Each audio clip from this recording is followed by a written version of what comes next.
Well, it is time to take a deep dive into the national weather picture, and what we are seeing right now across Canada is a powerful contrast of extremes. Stretching from dangerous cold in the west to a high-impact winter storm threatening major disruptions in the east. This is one of those forecasts where nearly every part of the country has something important going on, and the next several days are going to test patience, preparation, and winter resilience from coast to coast. Let's begin in the western half of the country, where winter is showing its harshest face. Early this morning, temperatures plunged to levels we simply do not see very often.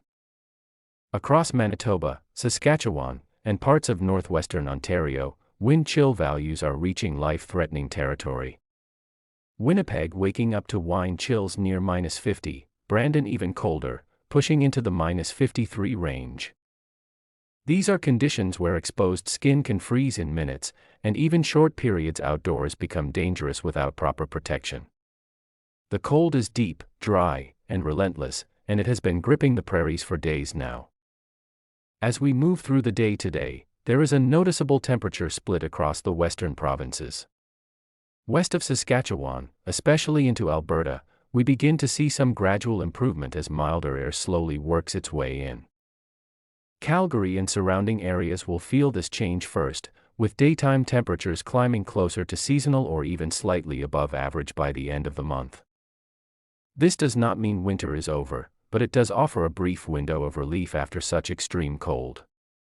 Edmonton will also see a moderation trend, though overnight lows will remain cold enough to remind everyone that January still has a firm grip. British Columbia continues to be a fascinating contrast within the national picture. Southern British Columbia, including Vancouver and the Lower Mainland, has been enjoying some of the warmest temperatures in the country recently. Sunshine has been dominant at times, but this calmer stretch is not going to last. Central and northern coastal regions will start to see more active weather, with increasing cloud cover, gusty winds, and periods of rain or wet snow depending on elevation. Vancouver itself will likely see rain building back in by midweek, with unsettled conditions extending toward the coming weekend. On Vancouver Island, especially along exposed coastal areas, strong winds will be a major concern, creating rough marine conditions and difficult travel for ferries. Now let's shift our focus to the main weather story dominating the national forecast, the large and potent winter storm moving northward from the United States and into Canada. This system has already made headlines south of the border with heavy snow, damaging ice, and widespread travel disruptions. As it pushes into Canada, it is encountering a colder air mass, which is increasing the potential for significant snowfall and dangerous winter conditions across Ontario, Quebec, and eventually Atlantic Canada. Southern Ontario is right in the path of this system, and impacts are already beginning to ramp up.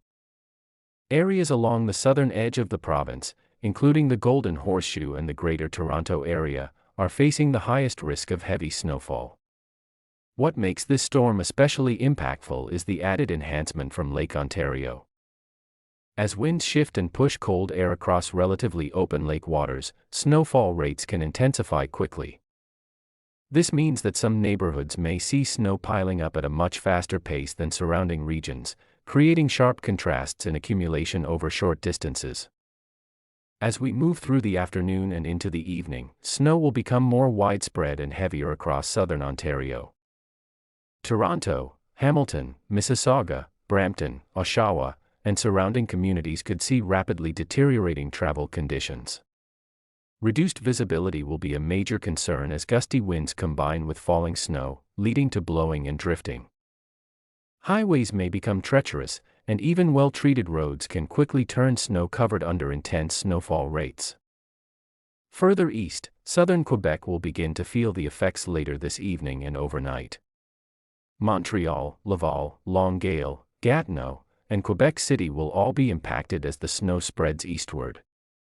While snowfall totals may not reach the same extremes expected in parts of southern Ontario, the timing is problematic, especially for the start of the work week.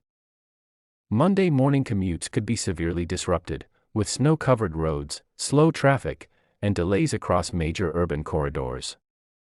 Ottawa and the National Capital Region are also in line for accumulating snow, making Monday a challenging start for many workers and students. Cold air remains firmly in place across eastern Canada, and that adds another layer of complexity to this storm. Snow will be dry and powdery in many areas, making it easier for winds to pick it up and reduce visibility. Even after the heaviest snowfall ends, blowing snow can continue to create hazardous conditions, especially in open and rural areas. As this system continues its eastward march, Atlantic Canada will feel the brunt of it from late Monday into Tuesday. New Brunswick will see snow spreading in first, impacting cities like Fredericton, Moncton, and St. John. Nova Scotia will follow, with Halifax, Truro, Kentville, and Sydney all facing accumulating snow and gusty winds. Prince Edward Island is also likely to see widespread snowfall, with Charlottetown and Summerside experiencing reduced visibility and slippery roads. Newfoundland will not escape this system either, with snow arriving later, particularly impacting St. John's and eastern parts of the island. In Atlantic Canada, the combination of snow and wind is once again the key concern. Strong gusts will blow snow across roads, making driving dangerous even after plows have passed through. Coastal areas may also experience rough seas and strong onshore winds, adding another hazard for marine travel and coastal communities. Looking ahead beyond this storm, cold conditions are expected to linger for much of eastern Canada, while parts of the west continue to trend milder into early February. This temperature contrast across the country is a classic winter pattern, but when combined with a storm of this magnitude, it creates widespread impacts that can be felt from coast to coast. The message for today and the days ahead is clear. This is not just another routine winter system. It is a high-impact storm capable of disrupting travel, daily routines, and infrastructure. If you are in an area expecting heavy snow, consider postponing travel if possible. Make sure vehicles are winter-ready, emergency kits are stocked, and plans are flexible. Cold exposure remains a serious risk in the west, while snow and wind dominate concerns in the east. We will continue to monitor this evolving situation closely and bring you updates as conditions change. If you depend on detailed, easy-to-understand forecasts that break down what really matters, make sure you subscribe to the channel and stay connected. Winter is far from finished, and staying informed is your best defense. Stay safe, stay warm, and take winter seriously as this powerful system unfolds across Canada.